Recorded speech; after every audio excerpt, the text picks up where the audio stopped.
নমস্কাৰ ভক্তপান বৈষ্ণৱবৃন্দ, শুনিওক সৰ্বজন কৃষ্ণত অৰ্পিও মন মহাভাগৱত কথাহাৰ ইহে পুৰাণৰ সূৰ্য ভকতিৰ প্ৰকাশক সমস্তে বেদৰ হাৰুদ্ৰাৰ। বৈষ্ণৱবৃন্দ, তিয়ক ৰজাবাৰী কহাৰ গাঁওবাসী ৰাইজে সাদিনীয়া কাৰ্যসূচীৰে তেওঁলোকৰ নামঘৰ ভাগিত শান্তি আৰু সমাজৰ কল্যাণৰ বাবে মহাভাগৱত পাঠৰ এই মহান কৰ্মভাগী আয়োজন কৰিছিল। আৰু এই মহান কৰ্মভাগীলৈ আমাহবকো নিমন্ত্ৰণ জনাইছিল। আমি এতিয়া নামঘৰ ভাগি আহি পালোহি। নামঘৰ ভাগিত এয়া ভাগৱতৰ শ্ৰৱণ কীৰ্তন চলি আছে। আহক আমি এতিয়া নামঘৰ ভাগিৰ ভিতৰলৈ সোমাই যাওঁ। কৃষ্ণ সঁচাই বৈকুণ্ঠ সদৃশ পৰিৱেশ।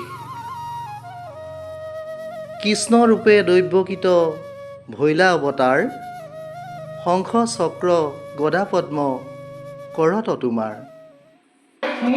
সঁচাই বহুত সুন্দৰকৈ সজাই পৰাই ৰাখিছে এওঁলোকে নামঘৰ ভাগি। ভগৱানৰ দশাৱতাৰ ৰূপো দেৱালত ইমান সুন্দৰকৈ আঁকি ৰাখিছে, সঁচাই বহুতেই মনোমোহা।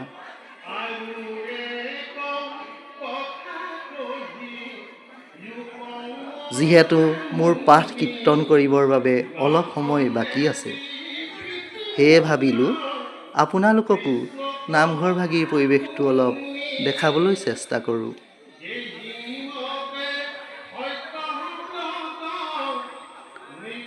নামঘৰ ভাগিত বহুতো বৈষ্ণৱৰ সমাগম ঘটিছে। তেওঁলোকে একান্ত মনেৰে বহি মহাভাগৱতৰ ৰস লৈ আছে। সঁচাই এটা মনোমোহা পৰিৱেশ। অৱশেষত মোৰো পাঠৰ বাবে সময় আহি পালেহি। সেয়েহে গুৰুজনাৰ আশীষ শিৰত লৈ ময়ো পাঠৰ বাবে আগবাঢ়িলোঁ।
পাঠ সামৰাৰ পাছত যিহেতু সময়ো যথেষ্ট হৈ আহিছিল, আমিও অন্নমুঠি গ্ৰহণ কৰি নামঘৰৰ মুখ্য দুৱাৰভাগিত সেৱা আভাস কৰি ঘৰলৈ বুলি যাবলৈ ওলালোঁ।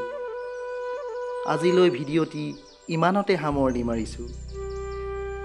গতিকে ভিডিঅ'টি চাই কেনে পালে জনাব। ভৱিষ্যতে মোৰ নতুন নতুন ভিডিঅ' পাই থাকিবলৈ মোৰ চেনেলটিত লাইক, কমেণ্ট আৰু ছাবস্ক্ৰাইব কৰিবলৈ নাপাহৰিব। কৃষ্ণ।